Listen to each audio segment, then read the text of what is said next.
No, no.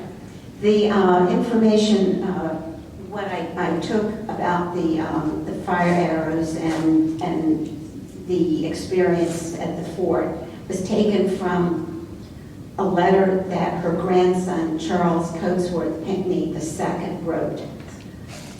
His recollection of what she told him about that night. So there was no mention of the loyalists being dragged out and hanged. No. I guess the loyalist militia could have used a little more of that good cheer between Britons and Americans. Okay. One more. Yes. The present, where Fort Pot was, or the mansion was, or plantation was, all in private hands now. Yes, in fact, this gentleman right here owns it. Yeah. And there is a monument where the house stood, right? Right. Mm-hmm. And they've done archaeological work there too. And that report is really very interesting. Yes. Do you know what the monks were growing there, or were they raising cattle or grain?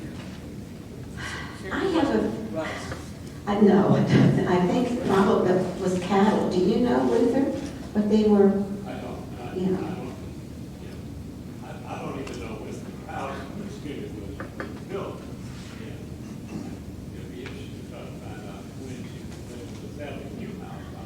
yes. I know Steve in his archaeological report said that, and he quotes the letter from Eliza on June 18th, and it's directed to Mount Joseph. So the house was probably built sometime before June of 1780, so it was probably pretty new, because all the references to the property that belonged to Miles Bruton,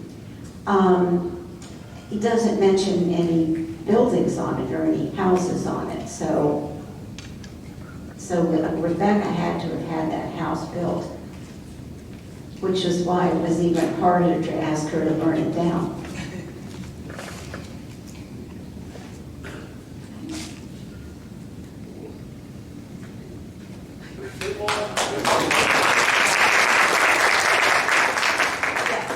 Well, I would offer this bit of information. You mentioned El Dorado.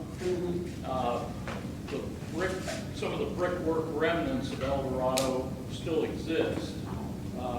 It's at Santee Coastal Reserve, so those of you who might have some interest in visiting Santee Coastal Reserve can see the remnants of what had been the plantation house at El Dorado. And you had a question. Yeah, and part of the letter, and you sort of referred to it answering the question, that the arrows that Rebecca offered were incendiary, well, that there were arrows that would catch on fire on their own. That seems...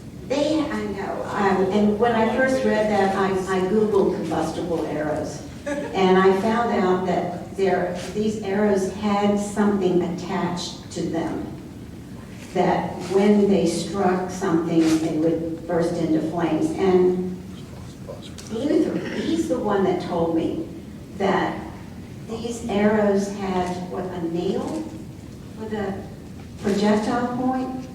Didn't the archaeologist found one of them, didn't he? Yes, they evidently were. Speak up, we can't hear you. Give him the mic. Here, Luther, give him Beat in the arrow points.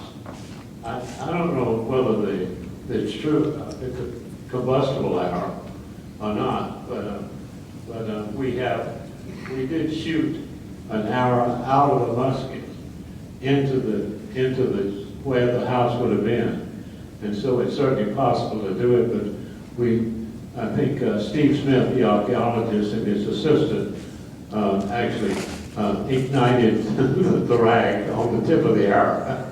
So we have the whole arrow situation is fairly mysterious. I think one theory is that these were arrows which were used by sailing captains to shoot into into the sails of the opposing ship. And so this was a fairly common practice. And the East Indian trader was someone, and they did make these arrows in Africa. And so we think that maybe this is sort of a general idea of what happened, but the whole thing is a big mystery still. But we did find one of the arrows. So not we, but Steve Smith did. So that's a pretty exciting discovery, actually.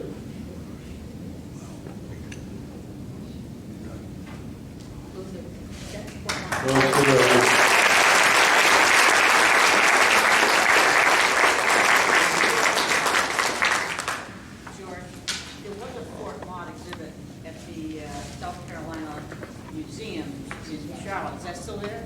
No. Oh. Steve Smith put that up. Yeah, over there. Just as an aside, one of our first symposiums,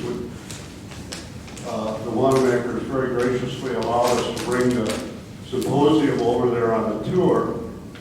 As we were walking around, the marker is still there, and has proven to be dead center in the house, I believe, that was put there by the marker was put by the DAR in about 1913, something.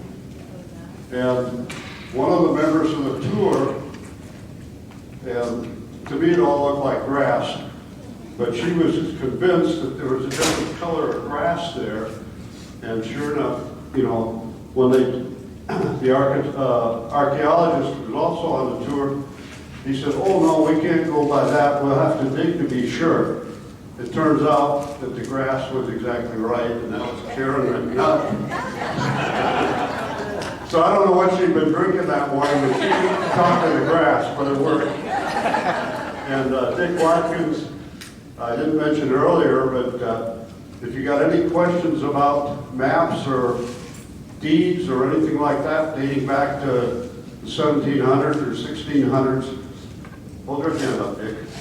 He's the one you want to talk to tomorrow, and he owns land adjacent to the Watermakers, so they've got the Revolutionary War tied down over there. Okay, 9 o'clock in the morning. If you'd be so kind as to clean your tables off as you leave, we'd appreciate it. I think the garbage can on the right-hand side is sort of full, but the one on the left-hand side